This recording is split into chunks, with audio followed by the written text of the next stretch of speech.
Poco vamos a ir cogiendo de paso a paso. La semana que viene sí, vamos a entrar a más versículos, vamos a hacer un estudio más extenso, porque ahí donde viene ya Jesús a hablar de que Él es el pan de vida. Y es importante entender qué es lo que Él está diciendo, corrido, y seguir nosotros con este entendimiento de quién es Él y qué es lo que Él provee. Amén. El título de hoy del sermón es del pan temporal a la obra de la fe. Del pan temporal a la obra de la fe. Y la semana pasada nosotros nos quedamos en el versículo 27, leímos el versículo 22 al 27 y hoy vamos a leer del 28 al 34. Amén. Y dice la palabra de Dios así. Entonces le dijeron, versículo 28, ¿qué debemos hacer para poner en práctica las obras de Dios? Respondió Jesús y les dijo, esta es la obra de Dios, que creáis en el que me ha enviado, en aquel que me ha enviado. Le dijeron entonces, ¿qué señal pues haces tú para que veamos y te creamos? ¿Qué obras haces? Versículo 31, ellos dicen, nuestros padres comieron del maná en el desierto, como está escrito, pan del cielo les dio a comer. Y Jesús le dijo, de cierto os digo, no os dio Moisés el pan del cielo, mas mis padres os da el verdadero pan del cielo. Porque el pan de Dios es aquel que descendió del cielo y da vida al mundo. Le dijeron ellos entonces, le dijeron, Señor, danos siempre de ese pan. La semana pasada, mis hermanos, nosotros dejamos a la multitud en la playa de Capernaum. Continúa esta narrativa y este diálogo entre la población que hace 24 horas habían recibido uno de los milagros más impactantes que vemos en la palabra de Dios. Y es un milagro creativo porque es ahí donde el Señor le dio de comer a 15,000 y pico de personas, sin contar las mujeres y los niños, y se estima, o hay una estimación de que habían por lo menos 20 a 25,000 personas presentes durante ese milagro. Y sabemos que es la alimentación de los 5,000 y es con panes y peces. Pero aquí vemos también que cuando hablamos la semana pasada, Jesús lo que hace es que confronta directamente a la multitud, abriendo sus corazones y exhibiendo lo que está de verdad en su corazón. Porque claramente Jesús le dijo a ellos derechito, tú no estás aquí buscándome a mí, sino tú estás aquí buscando los panes y los peces. O sea que tú estás aquí por conveniencia, tú estás aquí porque quieres mantener tu estómago lleno. Y el pasaje, la semana pasada, cerró con el versículo 27, en donde hay un mandato de parte de Dios y Jesús le dice a la multitud, trabajar no por la comida que perece, sino por la comida que permanece. Y nosotros hicimos un análisis de esa palabra trabajar, pero en el versículo 28 al 34 vamos a ver cómo ellos interpretan este versículo, este mandato, cómo es que ellos reciben esta palabra trabajar. La semana pasada nosotros hablamos de que trabajar quiere decir enfocarte en algo, dar prioridad a ese algo, ¿verdad? Porque sabemos que si nos enfocamos en eso vamos a recibir una compensación. Si trabajamos en aquello que perece, estamos trabajando en vano porque estamos trabajando solamente por aquello que es temporal. Mas Cristo mismo dice, yo soy el que permanece, trabajar para que me reciban a mí. O sea, tu enfoque espiritual debe de ser no las cosas temporales como el pan, sino las cosas que permanecen, las cosas eternas que es Cristo Jesús, las cosas espirituales. Amén. Y vimos que hay un contraste entre lo que es un verdadero discípulo y un falso discípulo. Y vamos a continuar con esa línea, con ese fundamento, ir entendiendo, porque eso también nos ayuda a analizarnos a nosotros mismos. El versículo 28 al 34, esa conversación se intensifica una vez más. Porque cuando la multitud, viendo lo que ellos responden en el versículo 28, cuando escuchan la palabra trabajar, la multitud entiende esa palabra de otra forma. Y la forma que ellos responden revela inmediatamente lo que está en su corazón. ¿Y qué es lo que está en su corazón? Siempre, mis hermanos, lo que hay en el corazón de una persona no regenerada que no entiende las cosas espirituales es la religiosidad o el legalismo o el trabajar por obras. ¿Ok? O el, ¿qué debo de hacer yo para obtener esto que tengo que hacer? ¿Ok? Lo que ellos estaban entendiendo cuando Jesús le decía trabajar, ellos estaban entendiendo como que vino a ellos a una idea de qué podemos nosotros hacer para ganar el cielo por nuestros propios méritos. Es como aquel, una persona, y eso pasa naturalmente con todos nosotros. Si yo voy y te hago una pregunta, ¿te quieres ganar $1,000? ¿Qué tú me vas a decir a mí? ¿Qué yo tengo que hacer? ¿Verdad? ¿Tú quieres tener esto? ¿Qué tú me vas a decir a mí? ¿Qué yo tengo que hacer para obtener? ¿Por qué? Porque todos nosotros tenemos una mentalidad de tenemos que hacer algo para obtener algo. Y esa es la mentalidad natural en nosotros. Pero para obtener el cielo, ¿qué tú puedes hacer? Nada. No hay nada que tú puedes hacer, porque ya Cristo lo hizo todo. Y es eso lo que vino Cristo a darle a entender a ellos. Que a través de las señales, a través de los milagros, mis hermanos, que apunten a Él para que la persona se den cuenta de que Él es el enviado de Dios, de que Él es el Mesías, de que Él es el Cristo, que solamente Él da vida eterna. Pero ellos querían apoderarse de Él, ellos querían utilizarlo a Él para que sea su Dios, su Rey, para que le dé a ellos lo que ellos quieran. ¿Ok? Y nosotros vamos a ver a través del pasaje de estos versículos cómo Jesús derriba el legalismo humano, confronta la insolencia de la incredulidad y se revela a sí mismo como el único sustento que el alma necesita, mis hermanos. ¿Okay? El único sustento que usted y yo necesitamos es Cristo Jesús. Y esto me lleva al primer punto. El primer punto lo vamos a ver del versículo 28 al versículo 29 y es el error del legalismo humano. El error del legalismo humano. Dice el versículo 28 al versículo 29, dice así. Entonces le dijeron, ¿qué debemos de hacer para poner en práctica las obras de Dios? Esos son ellos respondiendo a Jesús diciendo, tienes que trabajar, no por lo que perece, sino por lo que permanece. ¿Ok? Y aquí viene ello. Entonces, ¿qué debemos de hacer para poner en práctica? Y aquí vienen las obras de Dios. Versículo 29, respondió Jesús y le dijo, esta es la obra de Dios que creáis en el que me ha enviado. Vamos a ver primero el versículo 28. ¿Qué debemos de hacer para poner en práctica las obras? La multitud recibe el imperativo de Jesús, entiende que hay que trabajar por algo, pero su mente legalista, su mente religiosa, que está bajo un sistema de obra de salvación, entiende y responde y traduce esta información que Cristo le está diciendo, no a confiar en Él, sino a trabajar externamente para obtener lo que ellos quieren. O sea, un sistema de obras. ¿Por qué yo sé eso? Porque ellos preguntan por las obras, en plural, dice el versículo 28. ¿Para qué tenemos que entonces nosotros hacer? ¿Qué práctica de obras tenemos que hacer nosotros? En plural, obras. O sea, no hablando de una cosa, sino hablando de múltiples cosas. Y recuerden, mis hermanos, estos son judíos los que están recibiendo esta información. El judío del tiempo está llevando a cabo un sistema de leyes que había sido establecido por Moisés en el Sinaí. Dios le da las leyes a Moisés para que así Dios pueda tener una relación con su pueblo, un pueblo pecador, un Dios santo. ¿Cómo se mantiene esa relación? Bueno, a través de los sacrificios, a través de las leyes dietéticas, a través de las ceremonias, y ellos están interpretando eso, el trabajar de esa forma. ¿Qué yo debo de hacer? ¿Qué yo tengo que hacer? Pero mi hermano, en su mente, una persona natural, una persona que no tiene a Cristo en su corazón, va a responder de esta manera, porque siempre entiende una relación con Dios como si fuera una transacción comercial. ¿Qué yo tengo que hacer para recibir lo que yo quiero?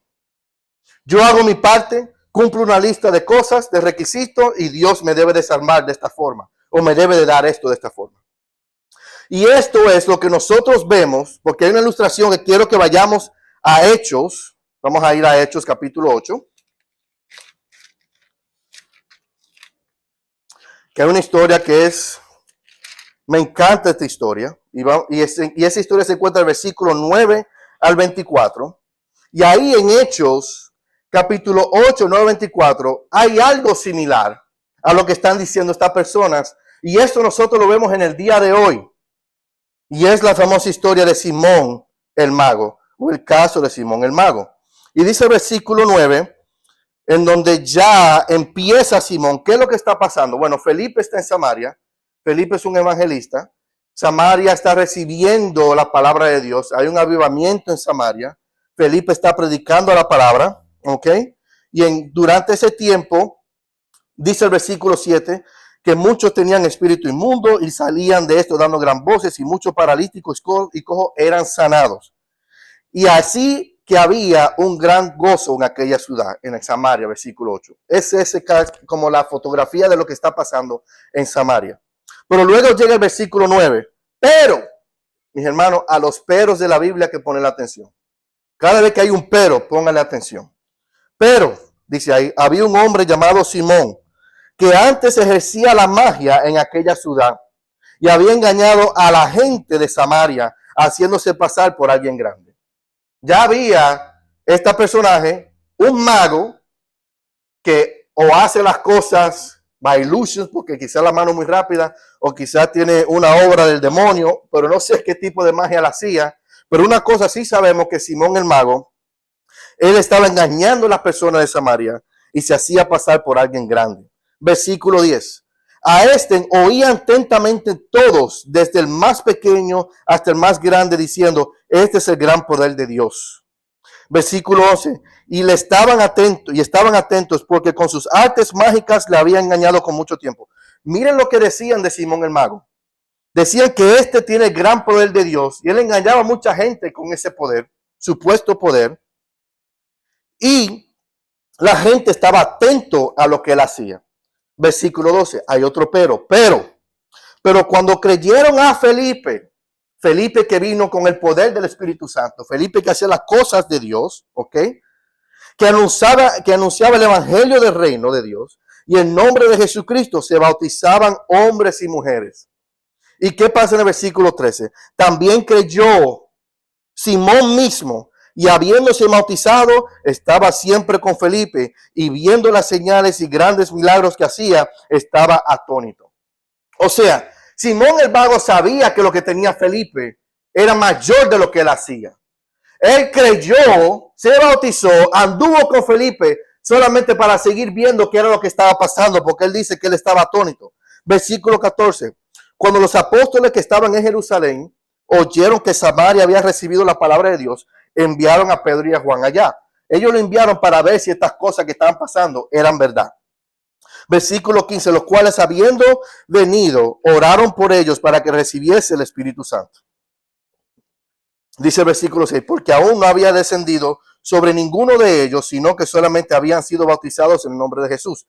Estas personas habían sido bautizadas en agua, pero aún no habían recibido el Espíritu Santo. Y el versículo 17 dice, entonces los apóstoles imponían las manos y recibían el Espíritu Santo.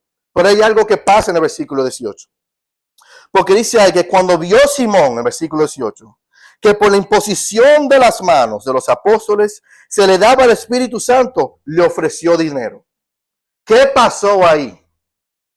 Bueno, nosotros vemos en el libro de Hechos que cuando la persona recibía el Espíritu Santo, había una evidencia externa, y esa evidencia externa era el hablar en lenguas. Eso era lo que pasaba en el Antiguo Testamento, en la iglesia primitiva, en el libro de los Hechos. Cuando Simón el mago vio eso, porque se había bautizado, dice el versículo 13, pero él aún no había recibido el Espíritu Santo. Miren lo que él hizo. Él quiso ahora comprar el Espíritu Santo con su dinero. Cuando él vio el espectáculo, cuando él vio la evidencia externa, eso lo movió a él internamente y reveló lo que estaba en su corazón. De la misma forma que esa multitud también reveló lo que estaba en su corazón cuando Jesús le dijo trabajar. Y dice, bueno, ¿cuáles son las obras que tengo que hacer? Pues tú tienes una mente religiosa, tú tienes un corazón religioso. Y aquí se está revelando el corazón de Simón por la evidencia del Espíritu Santo. Y dice el versículo 19, aquí viene, diciendo Simón, con el dinero en la mano, dame también a mí este poder, para que cualquiera a quien yo impusiera las manos reciba el Espíritu Santo. Oye, bueno, entonces, me encanta lo que dice Pedro, versículo 20. Entonces Pedro le dijo, tu dinero perezca contigo, porque has pensado que el don de Dios se obtiene con dinero. No tienes tú ni parte ni suerte en este asunto, porque tu corazón no es recto delante de Dios. Arrepiéntete, pues, de esta maldad y ruega a Dios, si quizás te sea perdonado el pensamiento de tu corazón. Porque en miel de amarguras estás y en presión de maldad veo que estás. Respondiendo entonces Simón, el mago, dijo, rogad vosotros a mí. Mi hermano, si Pedro te dijo a ti, arrepiéntete tú, y él le está diciendo a Pedro, no, ruega tú por mí. No, brother, like you have to repent. Arrepiéntete tú. ¿Ok? Respondiendo entonces Simón, rogad vosotros por mí al Señor para que nada de esto que me habéis dicho venga sobre mí. Oiga, una mente completamente backwards, al revés. Y esta es una persona que se bautizó, mi hermano. Andaba con Felipe, mi hermano. Vio las señales, vio todo. Y su corazón estaba en otra cosa. La misma cosa pasa aquí con estas personas en el otro lado del mar. Vieron las señales, vieron lo que Cristo hacía. Y así aún, nada que nada. Nada que nada. Siguen a Cristo por conveniencia. Y esto, ya entendiendo el versículo 28 sobre las obras y qué es lo que muestra el corazón con esta respuesta de estas personas, miren cómo Cristo les responde con una corrección soberana en el versículo 29. Entonces sabemos que Cristo le dice trabajar.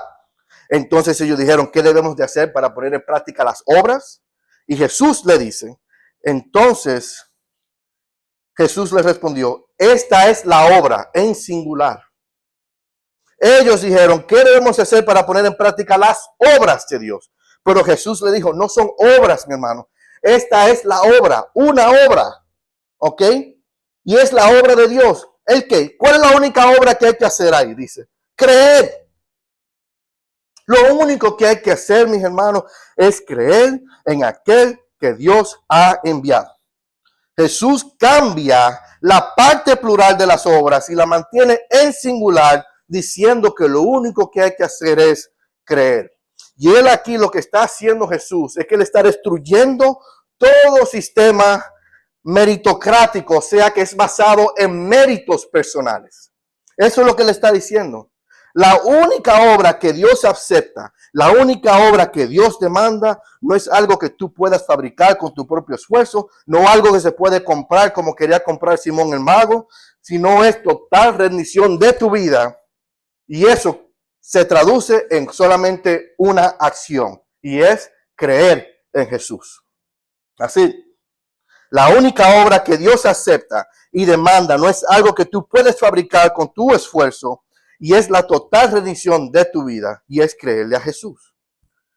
Y mis hermanos, el falso discípulo siempre busca estas cosas, busca ritos, busca reglas, busca sacrificios externos que yo puedo hacer para obtener aquello que estoy buscando. Y todas estas cosas que la persona hace le da un sentimiento de control sobre su salvación. Y gracias a Dios que la salvación no depende de nosotros, mis hermanos.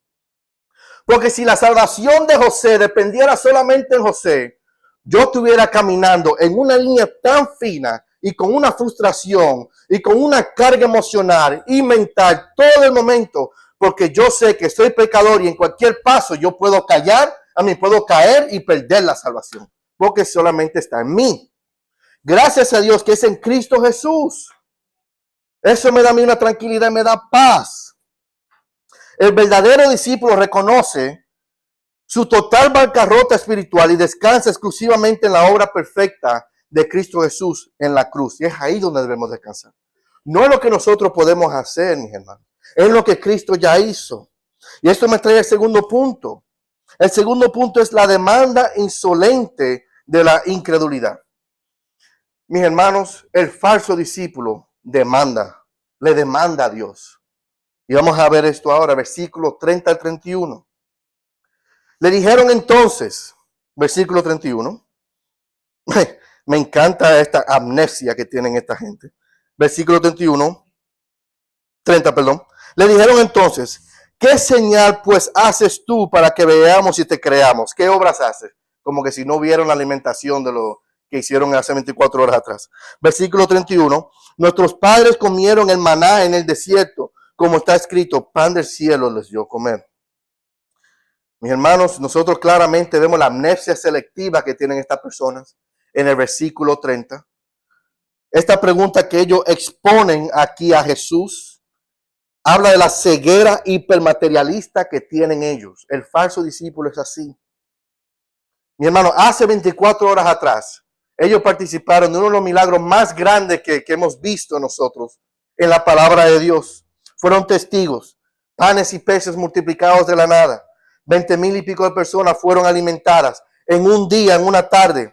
Mas, sin embargo, su incredulidad levanta la pregunta y le demanda a Jesús, ¿qué señal haces tú? El falso discípulo hace eso, mi hermano. Y quizá nosotros caemos ahí, a veces nosotros le demandamos a Dios, ¿qué haces tú? ¿O qué estás haciendo tú? Para mi situación, para mi caso, para mi petición. Y mi hermano, cuando ellos hacen la pregunta, ¿qué haces tú? Esto nos demuestra que para el corazón incrédulo los milagros nunca serán suficientes. ¿Recuerdan lo que yo le dije la semana pasada? Un milagro no cambia a nadie, mis hermanos. Un milagro no va a salvar a nadie. ¿Por qué? Porque un milagro pasa, es evidencia de que Dios está ahí. Pero una persona incrédula lo ve y dice, gracias por el milagro que yo necesitaba. Y sigue por ahí. Yo no iba a decir este chiste, pero lo voy a decir, porque yo pienso que se alinea perfectamente en esto. Había una vez que había una persona que estaba llegando tarde a una entrevista de trabajo y llegó al parqueo, un parqueo grande. No sé si ustedes han ido a un parqueo en donde llegan a la hora pico y no hay parqueos. Hay que buscar y buscar y buscar. ¿Dónde me parqueo? Y él tiene personas orando en el carro. Señor, te pido, Padre, te pido, Señor, que aparezca un parqueo para yo parquearme, para ir a esta entrevista. Solamente me faltan 5 minutos. Por favor, Señor, te lo pido, Señor, Padre Celestial, te lo pido. Decreto y declaro, Padre, que se abra un parqueo. Todas esas cosas. Luego, en lo que él está bajando por el parqueadero, sale un carro de reversa y se va. ¿Y usted sabe lo que dice el hombre? Ah, no te preocupes, Señor, le encontré un parqueo aquí mismo. Y se metió por ahí. Le demandan a Dios cuando Dios le da gracias y ni lo reconocen. Porque un milagro nunca será suficiente, mis hermanos. La fe que depende de lo visual siempre exigirá un espectáculo más. La fe que depende de lo visual siempre exigirá un espectáculo más, mis hermanos. Siempre. Y es por eso, mis hermanos, que quiero hacer un pequeño paréntesis. Es por eso que nosotros aquí, nuestra liturgia bíblica en nuestra iglesia es con un estilo bíblico congregacional. ¿Por qué? Porque no estamos aquí para espectáculo, mis hermanos. El corazón humano no regenerado lo que está haciendo es que fabrica ídolos y siempre busca añadir elementos visuales, dramas, entretenimientos, espectáculos, para que la persona pueda sentir la presencia de Dios. Y es por eso que nosotros aquí nos aferramos al sistema regulativo de adoración. Y lo hemos predicado y vamos a seguir aprendiendo eso en nuestro estudio bíblico. ¿Y qué nos enseña el principio regulativo reformado de adoración? Bueno, que nosotros adoramos a Dios de la forma que Él dice en su palabra que Él debe de ser adorado. That's it. La única forma que nosotros adoramos a Dios es como Él revela en su palabra. Dios ha revelado cómo Él quiere que lo adoren y nosotros lo hacemos así. Nosotros adoramos a Dios, tenemos nuestra lectura, tenemos nuestra oración, tenemos la predicación, sobre todo expositiva. Y mientras hay una cantidad de iglesias modernas que quizás están detrás de los espectáculos para buscar las emociones de las personas, nosotros, quiero decirle, descansamos en los métodos ordinarios de la gracia, lo que el Señor ha revelado en su palabra. Y quiero que sepan esto, mis hermanos. La fe verdadera no necesita luces, ni milagros semanales, ni coreografías. La fe verdadera se alimenta del Cristo invisible que se hace visible a través del oído, mis hermanos. ¿Por qué? Porque la fe viene por el oír y el oír por la palabra de Dios. Por eso es que hacemos tanta énfasis, mi hermano, en que en la lectura pública nosotros leemos la palabra siempre. En la oración oramos siempre. Los cánticos que hacemos nosotros son salmos y himnos, porque así es que demanda la palabra. Los ordenanzas y los sacramentos, cuando lleguemos a eso, van a ser de acuerdo a la palabra. Y por encima de todo, mis hermanos, yo siempre voy a traer una predicación expositiva, porque la palabra se habla por sí sola. No vamos a sacar versículos de contexto para alegrar tu alma y tu corazón, para que tú te sientas bien, porque esto no es una sección de motivación. Hay veces que no lo es. Mi hermano, si usted se va de aquí motivado, yo creo que yo he hecho un trabajo incorrecto. Usted debe de aquí salir de aquí retado. Que uno diga, wow. Porque yo cuando escribo estos sermones, hasta yo soy retado. Y dice, Señor, perdóname, porque yo también yo he sido ese hombre del parqueo, orando por un parqueo y luego me voy. Pero el falso discípulo le demanda a Dios, le demanda un acto milagroso, le demanda señales, le demanda un espectáculo. Y es eso lo que leímos en esta semana, en Segunda de Reyes capítulo 5, con la historia de Naamán. ¿Qué pasa con Naamán? Bueno, él era un general en Siria, pero era leproso. Él fue donde Eliseo para que fuera a ser sano de su lepra. Pero cuando él llegó con los carros, con los oros, con las cartas, con la vestimenta, con todos estos presentes, Eliseo no bajó de la casa, sino que él le dijo a su criado Giesi, ve dile a Naamán que se vaya al río y se zambulla 7 veces al río Jordán. ¿Y cuál fue la actitud de Naamán? Naamán se molestó. ¿Y por qué se molestó? Porque miren lo que dice 2 Reyes capítulo 5, versículo 11. Dice aquí, he aquí, decía Naamán, he aquí, yo decía para mí. O sea, Naamán salió de Siria con esto en mente. Y decía, he aquí, yo decía para mí, saldrá él, hablando del profeta, luego y sentado en pie, invocará el nombre de Jehová, alzará sus manos y tocará el lugar y sanará mi lepra. Él estaba esperando un espectáculo de Eliseo. Pero como Eliseo le dijo, ni fue a verlo, ni lo encontró, sino que mandó al criado y dije, vaya y dile que se zambulle en el Jordán 7 veces. Él pensó que eso era demasiado simple, porque él estaba esperando un espectáculo. Naamán ya tenía un diseño en su mente del tipo de espectáculo que él quería. Y la sencillez de Eliseo lo ofendió a él, porque se molestó. Pero uno de sus criados de Naamán, uno de los criados de Naamán le dijo a él, oye, si el profeta te mandaría a hacer una cosa imposible, ¿tú no lo hicieras? ¿Tú lo hicieras? ¿Qué tal? Vete y zambúllete 7 veces a ver qué es lo que pasa. Y sabemos que la historia dice que cuando él lo hizo, salió limpio como la piel de un niño. Y quiero decirle, mis hermanos, la multitud en Capernaum está cortada de la misma tijera. Pero seguimos con el versículo 31. Porque en el versículo 30 dice, le da la demanda, ¿qué señal tú haces? ¿Verdad? ¿Qué obra tú haces? El versículo 31.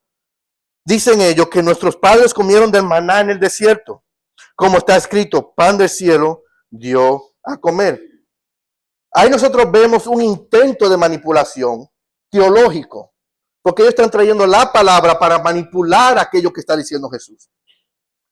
Como Jesús estaba demandando fe en él, la multitud lo trata de poner en una esquina con el argumento de Moisés y los 40 años que el pueblo de Israel tuvo en el desierto y cómo ellos recibían maná del cielo y cómo ese era el sustento de parte de Dios.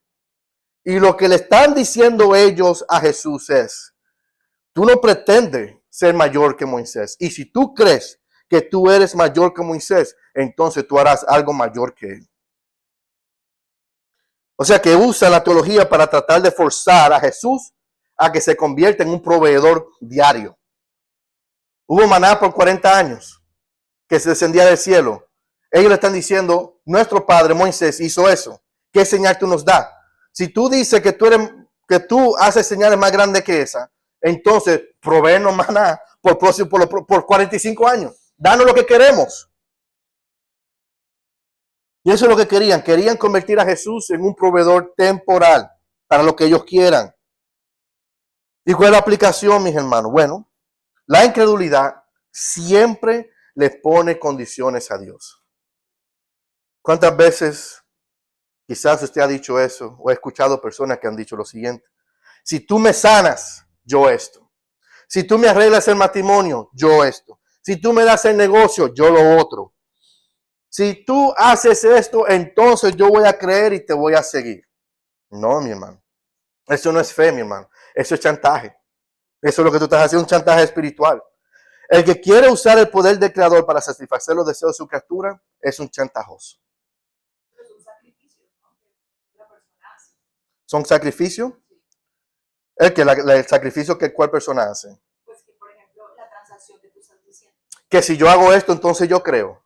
No creo. Es como si yo, no sé, si no como carne por 15 días, entonces tal cosa. Ah, sí. Pero eso es un problema.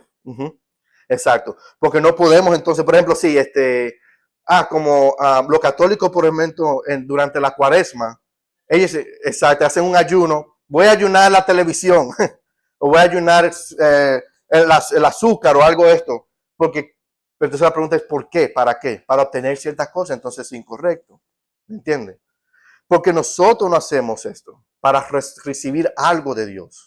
No, porque entonces estamos manipulando a Dios.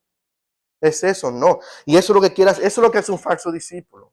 Un discípulo que no entiende cómo son las cosas, la palabra de Dios, quiere manipular a Dios por conveniencia, como dijimos la semana pasada. Si tú haces esto, ¿sabes cuántas personas? No, para yo creer en Dios, yo tengo que ver a Dios hacer esto. Well, I'm sorry, bro, pero Dios no va a hacer esto para que tú creas en Él. Ya Él te reveló su palabra. Es suficiente, la creación está aquí. Si tú no crees, tú no crees. ¿Me entiendes?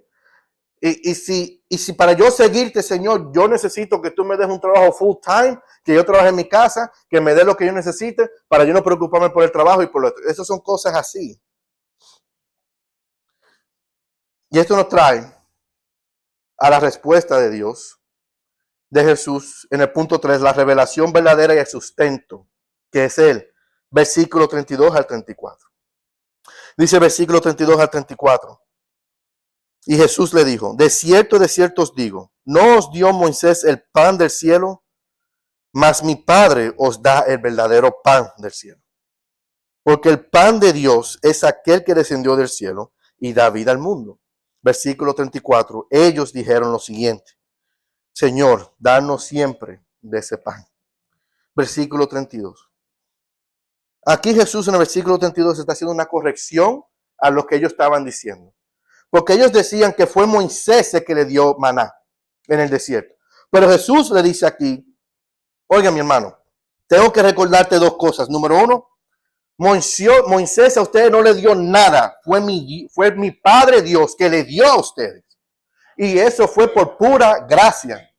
Se lo dice clarito, clarito. Primero que todo, Moisés no hizo nada. Fue Dios el que lo hizo y fue por pura gracia. Y número dos, que es el más importante, el maná era físico, era corruptible y era perecedero. O sea, ¿cuál era la regla del maná? Si se acuerdan cuando lo leímos en Éxodo y Levítico. Cuando cae maná, solamente recojan para ¿cuántos días? Para un día. Porque el Señor lo va a sostener un día a la vez. Era temporal porque fue solamente por el tiempo que estaban en el desierto. Era corruptible porque era solamente por un día. Y perece porque sabemos que lo que lo escondieron en la bolsita al otro día estaba lleno de gusanos. ¿Verdad? Eso solamente era un tipo, una sombra de Cristo Jesús, del verdadero pan. Ahora, en el tiempo presente, el Padre está ofreciendo el verdadero pan. Y esa es la realidad, de la realidad espiritual y de vida eterna. Pero si hay un pan que es mayor que el maná, tenemos que hacer la pregunta, ¿qué es este pan? Porque aquí dice Jesús, mas mi Padre os dará el verdadero pan del cielo. Bueno, ¿qué es ese pan? Bueno, Jesús mismo responde en el versículo 33 la definición del pan. El verdadero pan, número uno, no es una sustancia material, mis hermanos. Versículo 33 dice, porque el pan de Dios es aquel que descendió del cielo y da vida al mundo. El pan que da Dios, el verdadero pan, no es una sustancia material, es una persona y su nombre es Cristo. Y las marcas del pan son de origen divino e encarnado, porque dice que descendió del cielo. Es un pan que desciende del cielo, se encarnó, y ese pan tiene un propósito cósmico, porque dice el versículo, y da vida al mundo. Mi hermano, no es cualquier pan.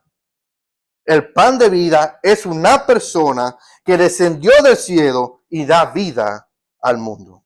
El maná físico alimentó la nación solamente por un tiempo, pero Cristo da vida eterna a todo aquel que cree. Y Él lo hace sin distinción de naciones. Porque en aquel tiempo era solamente una nación que recibía el maná, y era la nación de Israel. Pero ahora son todos los que son partícipes de ese pan de vida eterna. Pero miren lo que dice el versículo 34, porque el malentendido como que continúa presente, y ellos le dijeron, Señor, danos siempre de este pan. Yo me imagino que ellos respondieron con entusiasmo, como a veces me pongo aquí excited. Pues Señor, pues dame de ese pan, yo quiero de ese pan, danos siempre de este pan. Pero ¿cuál es el error que ellos hacen? El mismo error que nosotros vemos en otros milagros y en otras conversaciones que han pasado con Jesucristo. En Juan capítulo 4, versículos 12 al 15, se lo voy a leer, solamente son dos hojitas hacia atrás. Ahí está una conversación que tiene Jesús con la mujer samaritana. Y van a ver una similitud aquí. Versículo 12 dice así, en donde Jesús ya está hablando con la mujer samaritana. Voy a empezar en el versículo 10, ¿ok? Porque Jesús está cansado, era necesario que él pasara por Samaria, era la hora pico, eran las 12 de la tarde, donde el sol está a su mayor punto. Esta mujer va al pozo, va sola, y la razón por la cual va sola es porque era una mujer que no era como las otras mujeres en el sentido de que ha tenido varios maridos, ¿ok? Y sabemos eso porque Jesús la confronta con esto. Dice aquí, versículo 7, vino una mujer de Samaria a sacar agua y Jesús le dijo, dame de beber. Pues sus discípulos habían ido a la ciudad para comprar comida. Versículo 9, la mujer samaritana le dijo, ¿cómo tú siendo judío me pides a mí de beber que soy mujer samaritana? Porque en aquel tiempo los judíos y los samaritanos no se llevaban entre sí. Versículo 10, respondió Jesús, y aquí viene, y dijo, si conocieres el don de Dios, y quién es el que te dice, dame agua de beber, tú le pedirías a él, y él te daría agua viva. Pan de vida, en el que estamos leyendo hoy, aquí es agua viva. Y la mujer le dijo, Señor, no tienes con qué sacarla y el pozo es hondo. ¿De dónde pues tienes agua viva? Similitudes, ¿verdad? La conversación. Versículo 12 dice ella, ¿acaso eres tú mayor que nuestros padres? ¿acaso eres tú mayor que Moisés? Y aquí ella le está diciendo, ¿acaso eres tú mayor que nuestro padre Jacobo? Que nos dio este pozo del cual bebieron él y sus hijos y el ganado. En uno de Moisés, aquí es Jacobo, o sea, Israel, el hijo de Abraham, de Isaac. Versículo 13. Respondió Jesús y dijo, cualquiera que bebiere de esta agua volverá a tener sed. Hablando del agua del pozo. Él dice, cualquiera que bebiere de esta agua volverá a tener sed. Versículo 14. Mas el que bebiere del agua que yo le daré no tendrá sed jamás, sino que el agua que yo le daré será en él una fuente de agua viva que salte para vida eterna. Hablando del Espíritu Santo. Y la mujer samaritana dice en el versículo 15, Señor, dame de esa agua para que yo no tenga sed jamás, ni venga aquí a sacarla. Lo mismo pasó con estas personas en el versículo 34. Señor, danos siempre de este pan. Ellos siguen pensando, mis hermanos, con el estómago. Estas personas todavía están pensando en lo temporal. Se imaginan a Cristo como una fuente de comida física gratis para que ellos no tengan que volver a trabajar por su sustento diario. Ellos son lo que quieren, alguien que les resuelva los problemas, alguien que los sustente a su nivel temporal siempre. Y mis hermanos, para concluir, la escena que nosotros vimos aquí en Capernaum es trágicamente idéntica a lo que nosotros estamos viendo ahora con las iglesias modernas, con el cristianismo liberal, con todas estas cosas que están pasando. Y también con las personas también, que no creen porque están buscando a alguien que les resuelva la situación en el momento, mis hermanos. Las personas siguen acercándose a Cristo con una mentalidad legalista y de transacción, preguntando qué obras tiene que hacer esa persona, qué pactos debe de hacer, qué debo de dar, qué debo de comprar, cómo se obtiene esto para obligar a Dios a darle prosperidad, salud y comodidad material, mis hermanos. Pero, como hemos aprendido nosotros a lo largo de esta serie, lo he repetido varias veces, lo voy a repetir otra vez, la gente no debe de venir a Cristo por lo que ellos quieren, sino por lo que Cristo demanda. ¿Y qué es lo que Él demanda? No son tus obras religiosas ni tu fe, sino que Él demanda el arrepentimiento absoluto tuyo a Él. Y voy a leer esta parte aquí. Dice, Dios no envió a su Hijo Jesús para ser un intermediario de tu comodidad terrenal o un distribuidor de pan temporal.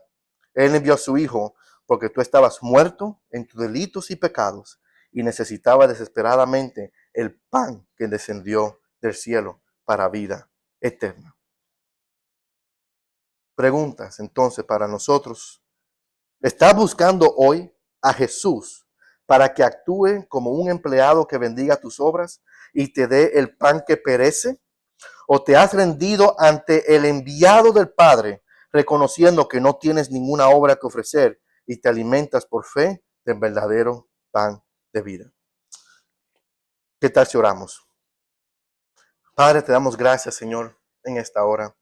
Gracias por tu palabra, Señor. Señor, ayúdanos, Señor, a pasar a buscar el pan de vida, Señor, el pan glorioso que viene de ti. Y dejar a un lado, Señor, el pan temporal. Señor, tu palabra es clara cuando dice primeramente buscar el reino de Dios y su justicia. Y las demás cosas vendrán por añadidura. Pero, Señor, entendemos, Padre, que si buscamos tu reino y tu justicia, encontramos todo, Señor. Y tú, Señor, serás nuestro sustento en todas nuestras áreas. No hablando materialmente, Señor, pero también emocionalmente, físicamente, Padre. En nuestro hogar, Señor. Y Padre, como ya hemos visto en tu palabra, si estamos en una tormenta, Señor, si estamos en el medio, Señor, de un mar, rodeados por vientos y altas mareas, altas olas, tú pisotearás estas cosas, caminarás por encima de este problema. Te invitaremos a nuestro corazón, Señor, como siempre, Padre, en momentos caóticos, así debe de ser. Y tú estarás con nosotros, Señor. Y tú nos llevarás a puerto seguro. Quizás tú nos cambies la situación en ese momento, Señor, pero tendremos paz porque te tendremos a ti. Señor, gracias, Padre, una vez más por tu palabra. Y, Señor, prepáranos, Señor, para la semana que viene, Señor, cuando ya vemos y entendemos, Padre, una vez más, que tú eres el pan de vida, Padre. A ti te damos la gloria y la honra, Padre. En el nombre poderoso de Jesús. Amén y amén. Que el Señor le bendiga. Amén.